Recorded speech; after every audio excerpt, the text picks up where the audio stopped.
Ya vamos ingresando.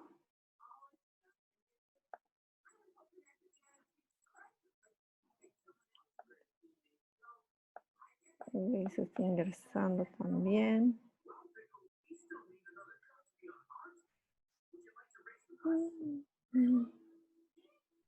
Vamos a esperar que sigan entrando.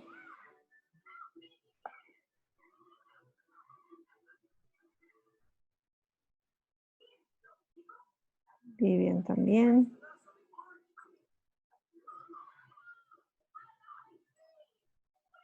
Teníamos a 8, vamos 2, 4, 5. Faltan todavía 3 personas más. Liz, tengo una pregunta. Adelante, dime. Quería ver si es que podríamos tener una clase, digamos, aparte para el tema de revisión de lo que va del hito 5, que yo creo que con esta situación que estamos es lo que más notas nos va a generar y lo que tendríamos que prestarle mucha atención, digamos, para ir revisando, para afinar detalles del proyecto. Yo voy a programar que ustedes hagan una presentación. De hecho, ya lo había pensado la próxima semana. Y eso quería hablar con ustedes después, que la próxima semana ustedes hagan una pequeña presentación de lo que ya tienen avanzado y a partir de eso podríamos ir retroalimentando, ¿ya? Ustedes vayan organizando con su grupo y díganme si para la próxima semana ustedes pueden, porque este tema es rapidísimo. Nosotros terminamos medidas de dispersión y deposición, si es posible, hoy día. En la práctica les mando, si quieren, el video de cómo se calcula en Excel. Y ya la próxima semana ustedes pueden hacer su presentación. Y nos armamos en 12 horarios, ¿no? Un horario que tenemos que sería el de 9 a casi 11, de 9 y cuarto a 10:45. Puede presentar un grupo y hacemos la retroalimentación necesaria y el otro grupo lo hace en el otro horario, de las 11 para adelante hasta las 12:30, bueno, no tanto 12:30, hasta las 12 podría ser, y hace su presentación. Así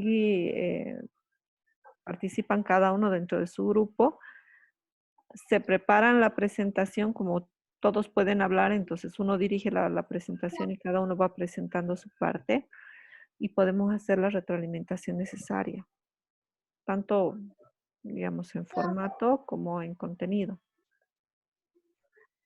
Entonces, les cedo las palabras a ustedes. ¿Ustedes creen que la próxima semana ya pueden hacer esa presentación o de aquí a 2 semanas? Listen, de aquí a 2 semanas, porque el hecho de presentar implica de que tiene que estar todas las demás materias. Estamos hablando botánica, anatomía, fisicoquímica, química inorgánica, orgánica. Ya. Y es una gran estructura. Ok. Ya. No sé qué opina el otro grupo, porque si ellos están adelantados, habría que ver. Opinaría lo mismo que Geisa, sería para, yo tengo lo que es la parte botánica y estadística y anatomía, lo que sería, me faltaría afinar detalle con lo que es química y fisicoquímica. Ok. Por eso quería ver si es que lo que ya tengo hecho está bien estructurado para de ahí poder basarme solamente a lo que son las otras dos materias. Ya pueden presentarlo así también si quieren incompleto, porque en realidad lo que compete a las otras materias yo no se los puedo corregir, o sea, se los puedo corregir en formato, pero en forma de lo que quiere cada docente, cada docente lo va a calificar. Lo que vamos a tener en común todos los docentes es el marco genérico, digamos, de que ustedes estén ubicados, qué van a buscar en cada uno de los temas de investigación, cuál es su objetivo general. Y de ahí cada docente, cuando les pida la exposición, ustedes pregúntenle, ¿quiere que expongamos de todas las materias o solo de su materia? Por esta primera exposición, si quieren incluirlas a todas las materias para que yo les diga si tiene fluidez, digamos, si está bien estructurado su tema, está perfecto, ¿no? Pero yo no les puedo dar, por ejemplo, algún comentario sobre si su fórmula físico-química está correcta o si la fórmula desarrollada de, no sé, del resveratrol o no sé qué compuesto químico está correcto o la terminología IUPAC, eso yo no lo voy a ver. Eso lo va a ver ya cada docente dentro de su asignatura. Yo lo que puedo corregirles, digamos, es lo que compete a la parte de metodología y la parte de estadística. Y con respecto a eso, decirles, digamos, no hables primero de anatomía, describirme primero tal cosa, luego describirme esta otra cosa, ¿no? Para que haya fluidez en la parte de la forma, no del fondo. Y en la parte estadística, sí, yo les puedo guiar y les puedo decir, así sea de química, digamos, doctor, hemos encontrado este artículo donde dice que estos son los principales compuestos y la media, mediana, no sé qué. Entonces ahí también yo les puedo colaborar. Sí, dicen, esto es más o menos lo que yo quería, digamos, poder enviarle el documento, que usted me lo revise y me pueda decir si es que está algo mal o vamos bien. Ya pueden enviarlo el documento si quieren la próxima semana para que le dé una revisadita rápida y ustedes la subsiguiente semana, desde de aquí a 2 semanas, la clase la hacen ustedes. Ustedes presentan sus trabajos, ya verán ustedes se organizan en qué horario. No creo que dure 1 hora, imposible que dure 1 hora su presentación. Hagan la presentación para que dure una media hora como máximo. Y así terminamos rápido con los 2 grupos y ya se les da a ustedes, digamos, una media hora de presentación y otra media hora de retroalimentación. ¿Ya? De decirles, ¿sabes? Esto ponga aquí, esto sácalo acá, coloca esto, etc. Ok, entonces quedamos marcados, lo voy a anotar aquí en mi agenda. Entonces, optativo, la presentación del escrito para la próxima semana. Hoy día estamos 14, sería para el 21. Química y farmacia. Y presentación de avance al 2804. Ya. Bioquímica y farmacia. Listo. Se los voy a anotar igual en la página para que ustedes, en el Moodle, para que ustedes tengan la visualización. ¿Ok? Bueno, dicho esto, ¿podemos continuar? Sí, Lizan, gracias. Ya. Bueno, entonces, ya hemos visto el rango. ¿Ya? Hemos visto la desviación media, que era con el valor absoluto. Hemos visto la desviación estándar, que era sacarle la raíz cuadrada de la variación de los cuadrados. Y ahora vamos a ver a la varianza. La varianza es exactamente igual a la fórmula que han visto. Esta fórmula de acá, fíjense. Sumatoria de x menos x promedio al cuadrado por fi dividido entre n menos 1 y todo eso raíz cuadrada. Ahora vamos aquí. Sumatoria de x y menos x promedio al cuadrado por fi dividido entre n menos 1. Ajá, pero aquí ya no hay la raíz cuadrada. Entonces, ¿qué es la varianza? No es nada más que el cuadrado de la desviación típica o desviación estándar. Y el símbolo también, fíjense, S cuadrado. Y si en el ejemplo anterior hemos sacado 0,05, esto lo elevamos al cuadrado y a eso se llama la varianza. ¿Ya? Entonces, entre desviación estándar y varianza, la única diferencia es que la varianza no saca la raíz cuadrada y la desviación estándar sí saca la raíz cuadrada. Y al sacarle la raíz cuadrada, fíjense, la medida queda solamente en pulgadas y la varianza siempre sale con la unidad de medida al cuadrado. Entonces, una pulgada cuadrada sí se entiende, pero imagínense que la unidad de medida fueran años. Entonces, yo tengo, digamos, una muestra de 200 personas cuya edad es de 21 años más menos 3 años al cuadrado. O sea, años al cuadrado. ¿Qué me quiere decir eso? No, es una variable adimensional, ¿no es cierto? Años es temporal, años al cuadrado. Creo que no hay nadie que mida años al cuadrado. No hay una regla que te mida años al cuadrado, ¿no? Entonces, por eso la varianza no tiene una utilidad práctica, ¿no? Ahí está. Ambas son mayores que 0. Aquí esto es lo que estábamos diciendo, ¿no? Que es una variable adimensional, que no puede ser comparable, etc. Aquí también hacen los cálculos de la covarianza. Y vamos a ver covarianza más adelante. Ahorita no nos vamos a centrar en la covarianza porque a nivel de la covarianza sí hay un tema de estadística inferencial que todavía no hemos visto y no lo vamos a ver todavía. ¿Ya? Vamos a ir pasando esto.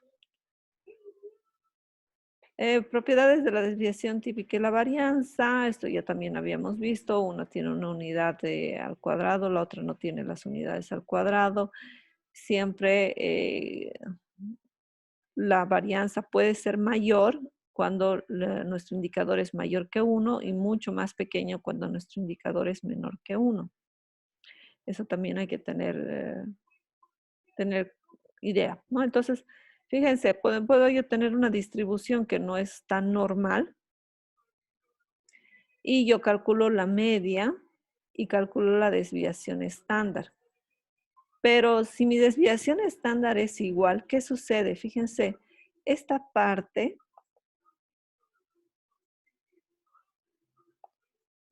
no me sale. Espérenme. Esta porción de acá, que es negativa, debería tener, en teoría, la misma masa crítica que esta región de acá. Pero como mi distribución no es normal, no es equitativa, entonces no me va a mostrar esa proporción similar, ¿ya? Se supone que entre esta desviación típica, yo debería tener más o menos el 92% de los casos. Y eso no se cumple cuando yo no tengo una distribución normal. Por eso es que yo tengo que saber escoger qué medida de dispersión voy a utilizar para cada tipo de variable y cómo se comporta mi variable. Cuando mi distribución es como forma de montaña o normal, entonces aquí sí yo puedo decir que la mitad derecha y la mitad izquierda son iguales, son imágenes estequiométricas que ustedes no ven como en química. O sea, es como ver en un espejo. Yo parto esto a la mitad y yo puedo observar que esta mitad es exactamente igual que esta otra mitad. Por lo tanto, se cumple la desviación negativa y positiva equivalente, cosa que no sucede en distribuciones que no tienen esa forma de campana.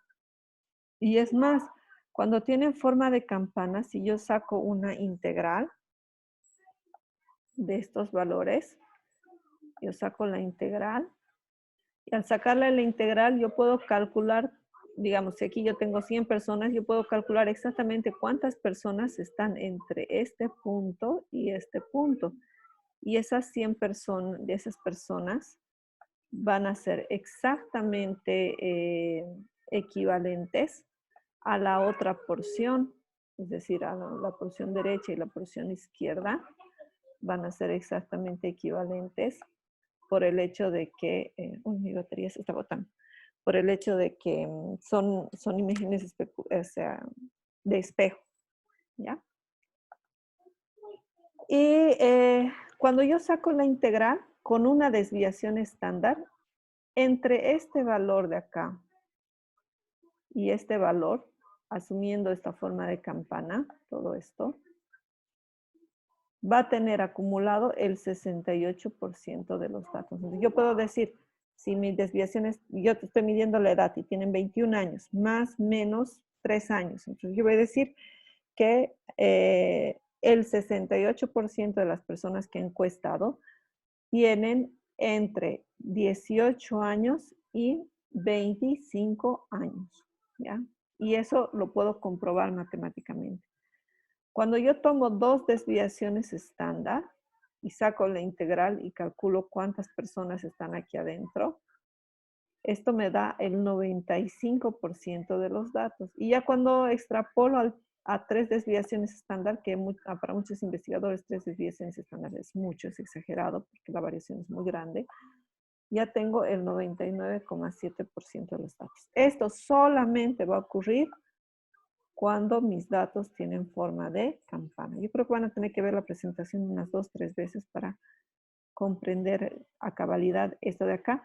Y de hecho, la estadística inferencial, todo lo que es estadística inferencial, nosotros nos vamos a basar directamente en este cálculo, ¿no? Estadística inferencial, cuando trabaja datos normales o paramétricos, vamos a trabajar bajo este supuesto y este modelo. Y los que no cumplan con estas características, pues vamos a trabajar con otros modelos matemáticos. Ok, entonces hasta ahí ya nos hemos complicado, hemos necesitado a la media y ahora aparece una nueva identidad que se llama el rango intercuartílico. Y para eso primero tenemos que entender los cuartiles y los cuartiles son medidas de posición. Entonces vamos a decirlo así. Yo tengo una serie de números. Vamos a poner de nuevo 1, 2, 3, 4, 5. ¿Okay? De esta serie de números, yo calculo la mediana, la posición de la mediana es el número 3. ¿Ok? Porque hay 2 valores por debajo y 2 valores por encima. Ahora, de esta mediana, la mediana que es el 50%, si yo a cada porcioncita le vuelvo a sacar la mediana, es decir, saco la mediana de la mediana, voy a tener aquí al número 2 y aquí al número 4, que va a dividir entre esta porción y esta otra porción. Entonces, va a ser el 25%. Entonces, de repente la mediana que es 3, se va a convertir en el 50%, que también se llama el cuartil 2, porque un cuarto es 25%, 2 cuartos es 50%, por lo tanto 2 cuartos es igual a la mediana, al cuartil 2. El 2 se va a convertir entonces en el cuartil 1. El 4 se va a convertir en el cuartil 3. ¿Y qué pasa con el 1 y el 5? El 1 se va a convertir en el cuartil 0 y el 5 se va a convertir en el cuartil 4. ¿Ya? Entonces, bajo ese entendido, yo divido los datos en porciones de 25%, 25%, 25%. Y lo que hace el rango intercuartílico es utilizar el cuartil 1 y el cuartil 3. Y esa región, esos datos que están ahí, ese sería el rango intercuartílico. Algo así como el rango normal era valor máximo y valor mínimo, ¿no es cierto? Entonces el rango intercuartílico ahora va a ser el cuartil 1 menos el cuartil 3. Aquí está, vamos a ver, el cuartil 1, que es este de acá, menos el cuartil 3. Entonces es un rango, pero de cuartiles, por eso se llama rango intercuartílico. Entre el valor más pequeño de los cuartiles y el valor más grande de los cuartiles, ¿ya? Y aquí ya no necesitamos hacer la concentración de datos, porque aquí exactamente está el 50% de los datos del centro. El otro 50% está distribuido 25% por debajo y 25% de encima. La desviación cuartil, aquí dice, ¿no? Es la mitad de esto. Si esto lo divido entre 2, asumiendo nuevamente de que esto es una imagen geométrica y es perfecta, entonces la mitad correspondería a la mediana y el 25% que sería la desviación cuartil. ¿Qué no ocurre cuando esta mediana no está directamente en el centro? Puede ser que la mediana se haya desviado un poco y ahora se encuentre en otro lugar, ¿no? Pues si la mediana se encuentra acá, entonces ahí tenemos la desviación cuartil que no corresponde a la mediana. ¿Por qué todo este cosas? Porque cuando tenemos que comparar varias variables, digamos que ustedes hacen la comparación de la concentración obtenida de la planta A y de la planta B. Entonces, van a necesitar en algún momento comparar estos datos. Y es muy fácil compararlo a partir de estos gráficos que se llaman los gráficos de cajas y bigotes, ¿ya? O en inglés se llaman también box plots, ¿no? Diagramas de cajas. ¿Qué me está diciendo el diagrama de cajas? Bueno, para empezar, en el centro, este es el valor mínimo, este es el valor máximo, como lo dice acá, lo voy a volver a resaltar. Entonces aquí está el Q máximo, que sería el cuartil 4. Aquí está el valor mínimo, que sería el cuartil 1. Ya sabemos que entre estos dos datos está el rango como tal. Aquí se encuentra el rango, que es una medida que también ya la hemos analizado. Tengo al centro, aquí al centro, vamos a ponerle una flechita. Aquí al centro, en el cuartil 2, ¿a quién tengo? A la mediana. ¿Ok? Pero además, tengo a ambos lados al cuartil 3 y al cuartil 1, que en su conjunto me van a dar el rango intercuartílico y fíjense cuántas medidas estoy agrupando en un solo gráfico. Medida de tendencia central, la mediana. Medida de dispersión, tengo más de una. Tengo el rango y tengo el rango intercuartílico. Medidas de posición, tengo los cuartiles. Entonces, realmente este gráfico de acá me está dando muchísima información, muchísima información. Y esta información yo la puedo contrastar gráficamente muy fácil y muy rápido con estos valores de acá.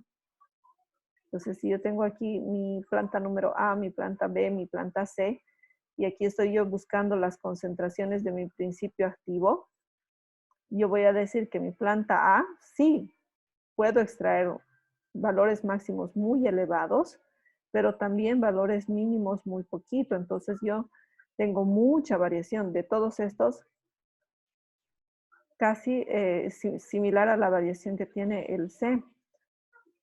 Pero a diferencia de C entre A y C, que tienen la misma variación, en A yo puedo obtener mayor extracto. Pero en promedio, en la mediana, en el 50% de las veces, voy a tener valores muy similares a lo que obtengo con C. Por lo tanto, entre A y C, yo me quedo con A. Pero luego aparece la B, que me dice, mira, tú puedes obtener valores más elevados que con el A, y mi valor mínimo se acerca al cuartil 1. Entonces tú no vas a tener tanta pérdida de materia prima. Podemos conseguir mayores valores. Y en el 50% de los casos tú vas a obtener más que utilizando toda esta materia prima que con la planta número A, ¿no? Entonces, eso es lo que me está indicando estos diagramas de cajas y bigotes, o de cajas y brazos, o también llamado box plot. Me ayuda a comparar. Lo vamos a hacer en estadística inferencial. Esto es un gráfico excelente para estadística inferencial, porque aquí me ayuda a entender cómo trabaja la estadística inferencial. ¿Habrán notado tal vez ustedes estos círculos de acá? ¿No? A estos datos que aparecen acá se los llama valores extremos. ¿Qué son los valores extremos? O son aquellos valores que como son tan aberrantes, se alejan tanto de la media, yo no los voy a incluir dentro de la muestra, los voy a excluir.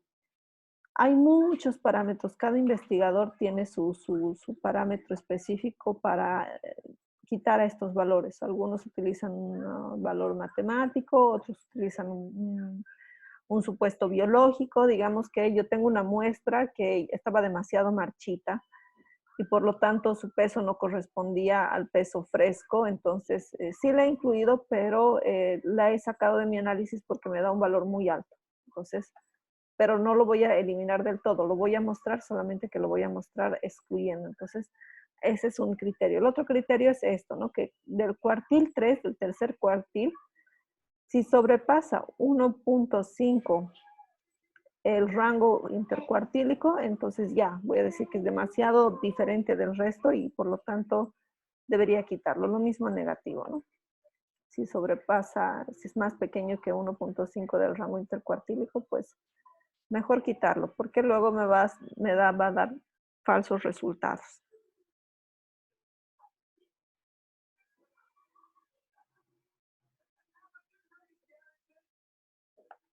Si encontré 2 libros con datos estadísticos, uno más. Sí, sí. Debe haber con certeza que hay varios artículos y libros, porque etnobotánica no es nueva. De hecho, hay el herbario Martín Cárdenas y la biblioteca Martín Cárdenas en Cochabamba, donde se publica muchísimo, tiene un montón de artículos, se trabaja mucho sobre etnobotánica. En La Paz teníamos un centro.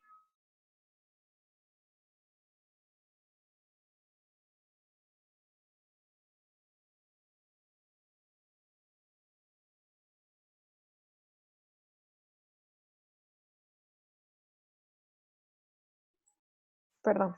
Entonces está el Centro Martín Cárdenas, está en La Paz, tuvieron, en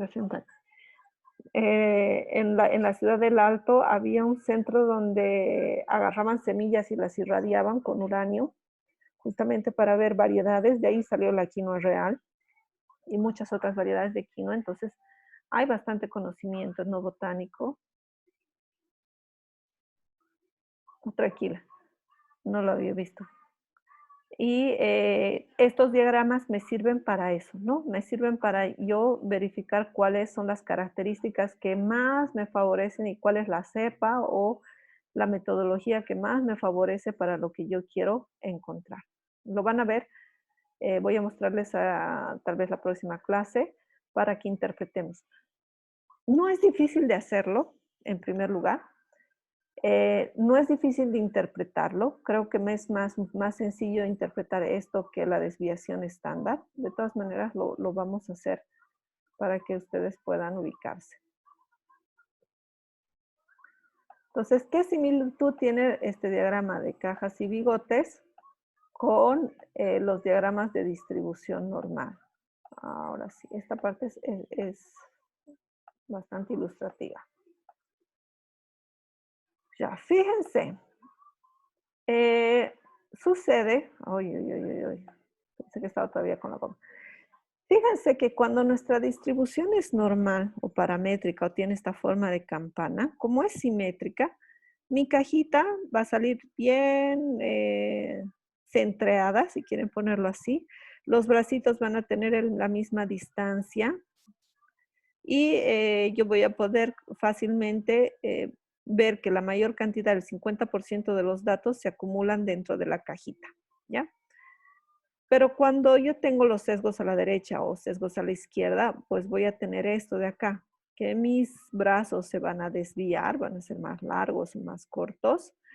Y también la mediana se va a desviar de su posición central, ¿no? Entonces, también este diagrama de cajas me va a servir para ubicarme en qué posición se encuentra y cómo se encuentra distribuido, si es simétrico o es asimétrico, ¿ya?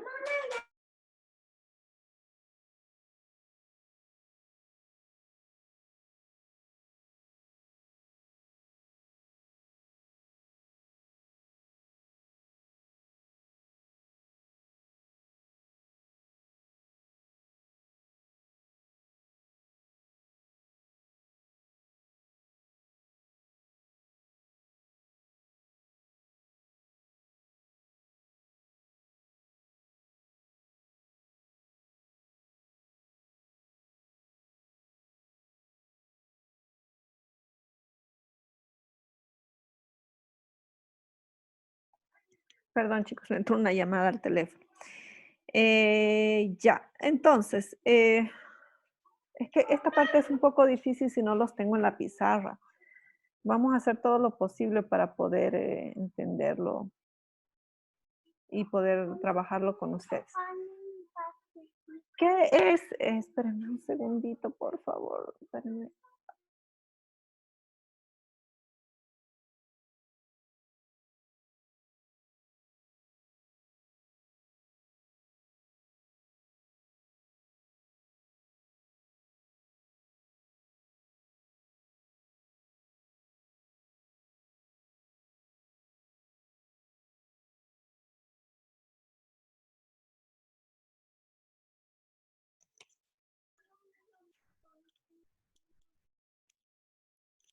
Ok, perdón, es que ser mamá y dar clases es muy complejo. La pobre se aburre, entenderán ustedes. Ok, entonces, ¿qué es el coeficiente de variación? Que ya es lo último que vamos a ver el día de hoy. El coeficiente de variación, como habíamos visto, es la única medida que es una medida relativa. El resto son valores absolutos de variación. ¿Por qué se llama valor relativo? Porque permite comparar la dispersión entre poblaciones distintas, pero también entre variables distintas. ¿Y cómo lo hace? Sucede que el coeficiente de variación, que no me quiere dar esto. El coeficiente de variación, su fórmula es la desviación estándar entre la media. ¿Ya? Y si yo quiero convertirla en porcentaje, pues lo multiplico por 100. Si se dan cuenta, si yo tengo, por ejemplo, la media, dice, ¿no? 68 kilogramos y la desviación estándar 8 kilogramos, entonces mi coeficiente de variación va a tomar estos dos valores, 8 dividido entre 68, kilogramos con kilogramos se van a anular y yo voy a multiplicarlo por 100, entonces voy a tener 11,7% de variación.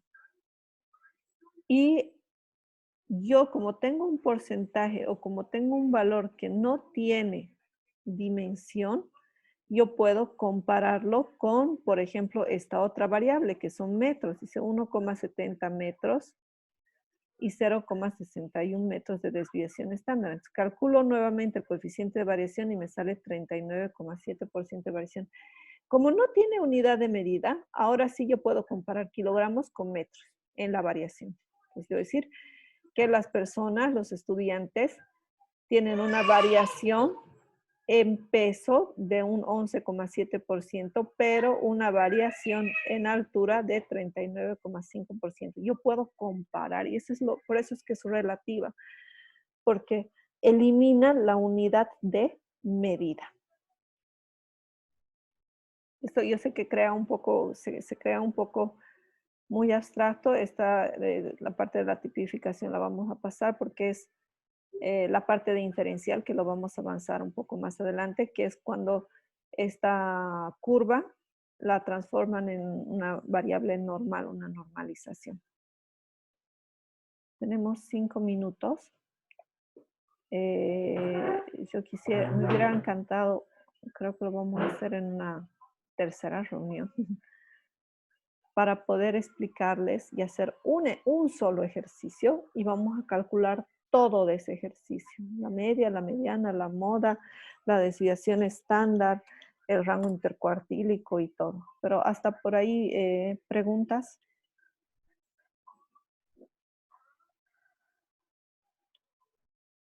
¿Hay alguna pregunta hasta aquí? Ya. Ok, entonces, ¿qué es lo que vamos a hacer? Nuevamente ya son las 10:37. Les voy a pedir 15 minutos más, no va a ser más. Lo vamos a tratar de hacer rápido. Yo ya tengo aquí mi calculadora. Lo vamos a hacer inclusive, yo creo, en Excel, para que vean y ustedes calculemos rapidísimo un ejemplito para que quede claro todas las medidas de dispersión, que como ustedes han visto son mucho más que las medidas de tendencia central, y cada una hay que entender qué cosa nos quiere decir. Sin embargo, no se asusten. Yo podría decirles que máximo se van a encontrar con una o con dos medidas de dispersión, no más. Y esto porque ustedes están en el área de bioquímica y farmacia. El resto de las medidas de dispersión muy rara vez se las van a topar, solamente cuando ustedes trabajen en el laboratorio, en la parte analítica específicamente. Ok, entonces cortamos aquí. Vayan preparando una hoja. Tráiganse una hoja, un lápiz para que hagamos el trabajo juntos, y si tienen calculadora o su celular con calculadora, vamos a avanzar mucho más rápido, ¿ya? Y así hacemos una clase interactiva y entre todos calculamos todo. Bueno, dejo de compartir y por favor les mando el link al grupo.